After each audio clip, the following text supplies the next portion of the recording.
కాదు అలాగే మిస్టర్ పెంటయ్య 15 ఏళ్ల క్రితం ఇదే డాబా మీద నేను ఏమిటన్నాను? ఎదగాల్సింది పెరగాల్సింది హైట్స్ కు వెళ్లాల్సింది యూ అండ్ మీ అన్నానా? ఇప్పుడు యూ అండ్ మీ అనా? ఆనాడు ఆ హిట్లర్ ప్రపంచాన్ని గజగజలాడించి తన గుప్పెట్లో పెట్టుకున్నాడు. ఈనాడు ఈ హిట్లర్ రాఘవయ్య దాచినపల్లిని గజగజలాడించి తన గుప్పెట్లో పెట్టుకున్నాడు. కరెక్టే. ఊళ్ళో ఉన్న ఎర్రిగోర్లన్నీ మన చేతుల్లో సిక్కిపోయాయి. మనం మాత్రం బ్రహ్మాండంగా పలిసిపోయాం. అండర్స్టాండ్? అవి మంచం మీద పొరు పట్టుకొచ్చానండి. సొమ్ములు అడిగి పొరు పెట్టరా? అప్పుడు లేదండి, ఇది మా గూడెం పరుపు అండి. ఇద్దరు గింజలు కొలితే చాలు దీనికి. ఏ రాయ్ గూడెం పరుపు అంటున్నావు? ఉప్పు చేపల వాసన కొట్టేకెళ్దేమో. ఓ పని చేయి, దాన్ని తీసుకెళ్లి సోపుతో శుభ్రంగా స్నానం చేయించి మంచం మీద ఎట్టు. ఏట్రా అండర్స్టాండా? స్టాండేనండి. అయ్యారా రాఘవయ్య, ఈ ఊళ్ళో మనం ఎలాంటి అదవ పని చేసినా అడిగే నాదుడు లేడు. సి మిస్టర్ పెంటయ్య, ఎదురు అడిగేవాడే కాదు, ఈ హిట్లర్ రాఘవయ్య సర్పంచ్ గా ఉన్నంత కాలం ఎదురు తిరిగేవాడు లేడు, ఎదురు చెప్పేవాడు లేడు. ఎప్పటికీ రాడు.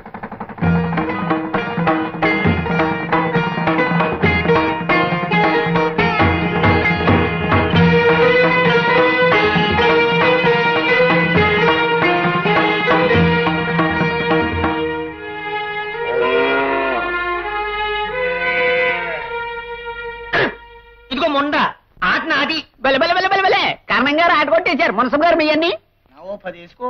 ఆల్ కౌంటయ్యా. 20, 30, 40.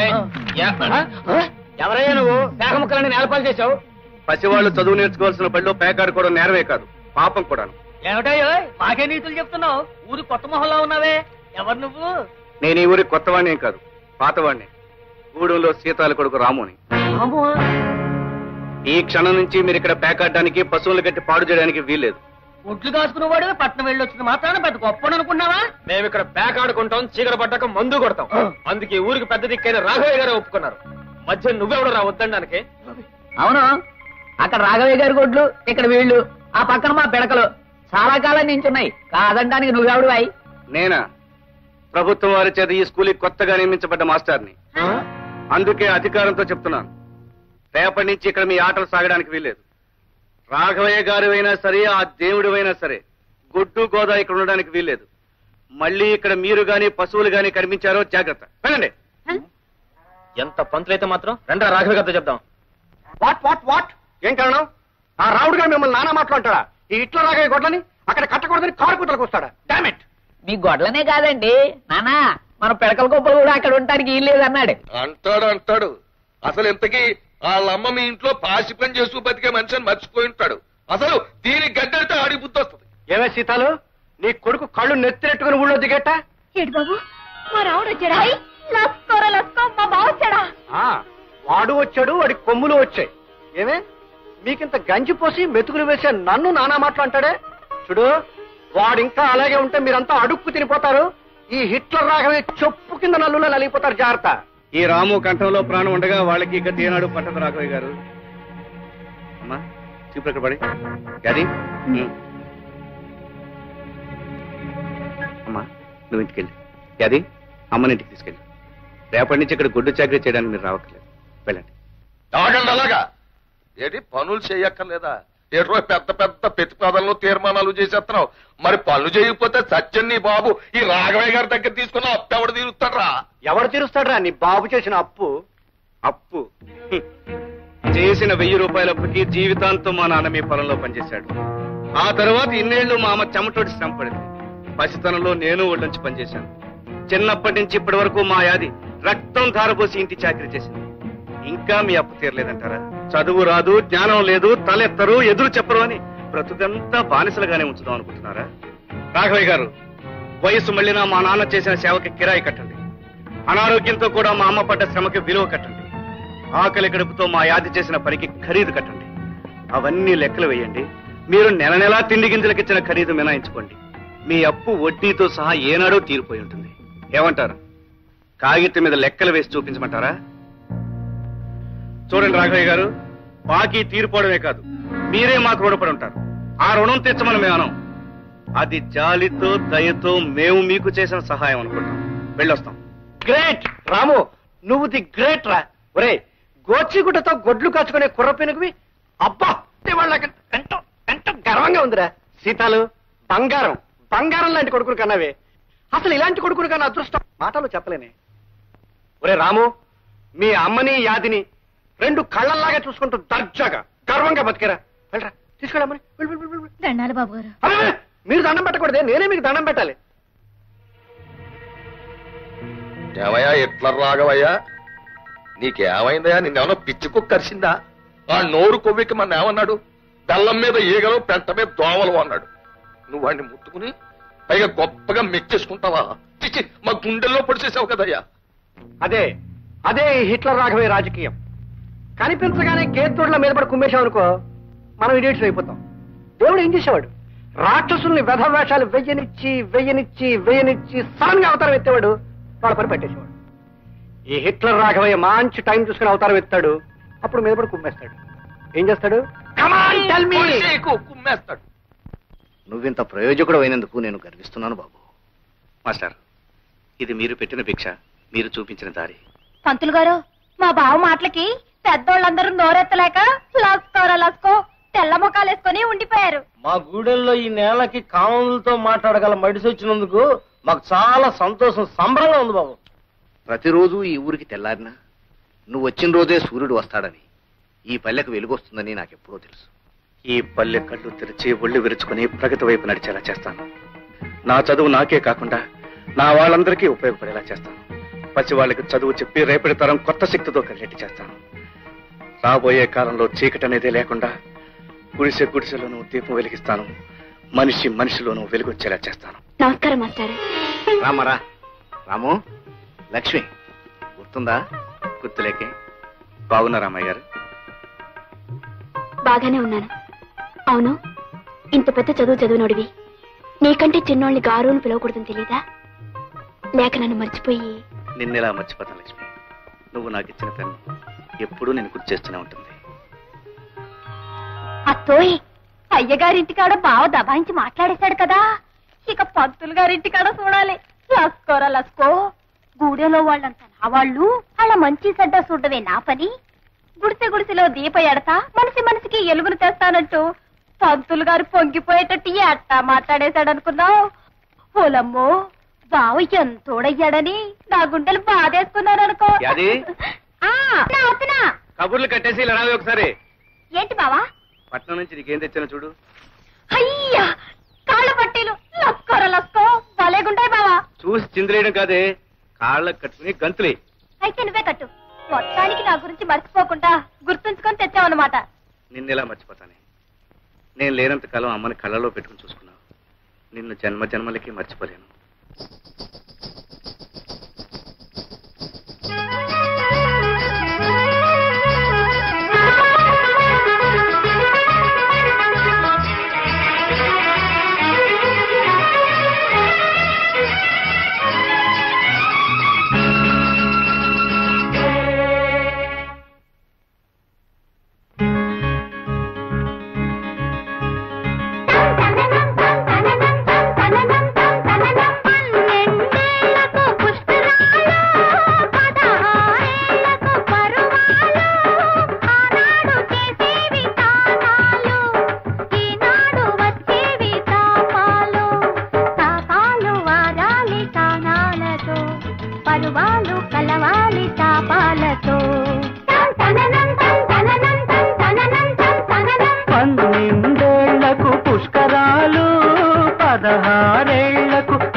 పరువాలు కలవాలి తాపాలతో.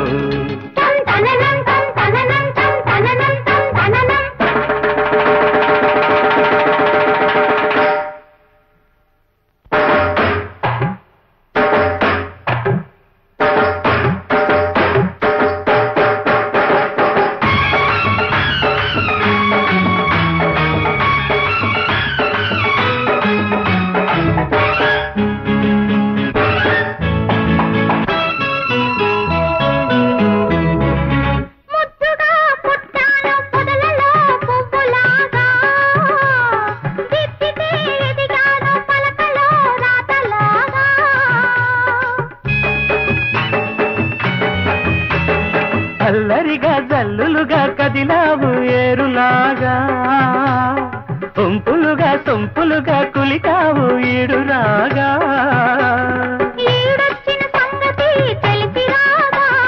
తోడైన వాడితో కలిసిపోగా తోడైన వాడితో కలిసిపోగా గలగలలుగా కిల కిలలుగా తొలి కలలుగా వడి సెలలుగా పురికాను నిన్ను చేరగా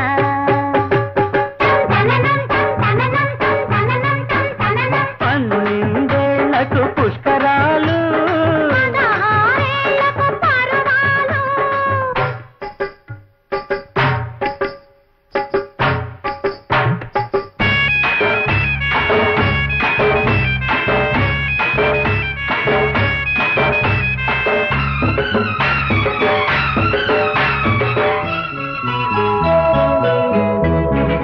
మొక్కువై ముడుపువై ఉన్నావు ఇన్ని నాళ్ళు మక్కువై మనసువై తీర్చుకో మొక్కుబళ్ళు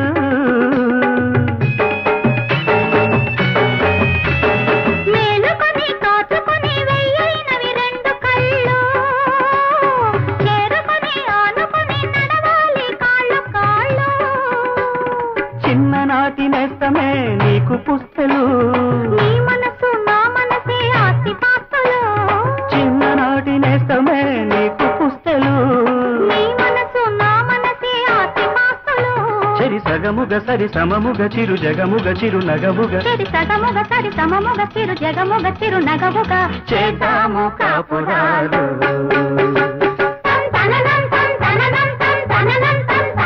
పన్నెండేళ్లకు పుష్కరాలు పదహారేళ్లకు పరువాలు ఆనాడు చేసేది తాళాలు ఈనాడు వచ్చేది తాపాలు తాపాలు ఆడాలి తానాలతో పరువాలు కలవాలి పాపాలతో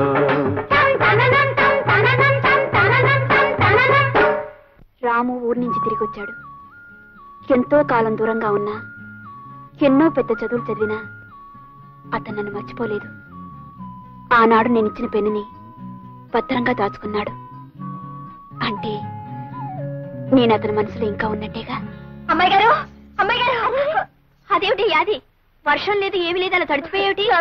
లస్కో అదంతా పెద్ద కథండి, తర్వాత చెప్తాను. ఇవాళ మా బావ కూరండి కమ్మగా అన్నం పెట్టాలనుకుంటున్నాను. కూరగాయలు ఇప్పించండి. కూరగాయలు ఎందుకు? వండిన కూర వేస్తాను, పట్టుకెళ్ళు.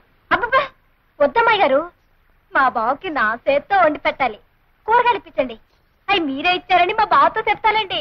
సరే గాని చూడు, నీ చేత్తో వండి పెడితే గాని తినను అని చెప్పాడా? ఆడనలేదు గాని నా చేత్తో వండి పెడితే నాకు ఆనందం. సరే తీసుకొస్తాను. లస్కోర లస్కో, అమ్మాయి గారు చాలా చదివేస్తున్నారు. అరే ఏమిటిది, మర్చిపోయావా? ఓహో, మొదటి ముద్ద నువ్వు పెట్టాలి కదా, మరిచిపోయాను. ఏమిటి 2 కూరలు చారు చాలా చేసేవే?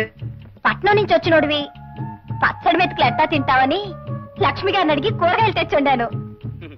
నా కోసం కూరలు అడిగి తేకపోతేనే. పట్నంలో నేను కూడా పచ్చడి మీదకి తిన్నాను, పిచ్చి మొక్కమా. నువ్వు తింటే తినుండొచ్చు, కానీ నా చేత్తో ఎట్టేటప్పుడైనా కూర అన్నం పెట్టకపోతే ఎట్టా? ఉండు, గడ్డ పెరుగు నీకోసం దాచిపెట్టించాను, తెస్తానుండు. ఏం మిగులుతుంది బాబు? బాబు వడ్డీ ఎంతైనా సరే. అబ్బా 4 వీకేస్తుంది బాబు, ఇది తొందరగా అయ్యండి బాబు. నువ్వు ఎక్కడో పప్పుడుక్కుల మీద నూనె డబ్బాల మీద నొక్కెత్తనగే సంబంధం లేదు.